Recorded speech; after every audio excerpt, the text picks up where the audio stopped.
নমস্কার বন্ধুরা, আজকের রেসিপি আমার ফ্রাইড রাইস। তো প্রথমে আমি ভাতটা করে নিয়েছি একটু নুন আর সাদা তেল আর একটু লেবুর রস দিয়ে। তারপরে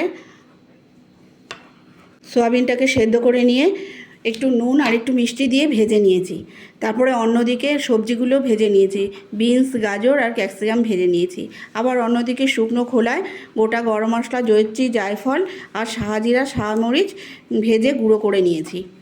তারপরে এবার সবজিগুলো লাল লাল করে ভাজা হয়ে গেলে ভাতের মধ্যে মিক্সড করে দেব সবজি, সয়াবিন আর ওই মশলাটা, পরিমাণ মতো ঘি, একটু মিষ্টি আর একটু নুন দিয়ে ভালো করে মিক্সড করে নিয়ে একটু গ্যাসের ওপরে, গ্যাসটা সিমে দিয়ে 2 থেকে 5 মিনিট একটু নাড়িয়ে রেখে দেবো ঢাকা দিয়ে। তারপরে রেডি আমার ফ্রাইড রাইস। তোমরা এইভাবে করে দেখো, ভালো লাগলে লাইক, কমেন্ট, শেয়ার করে আমার পাশে থেকো।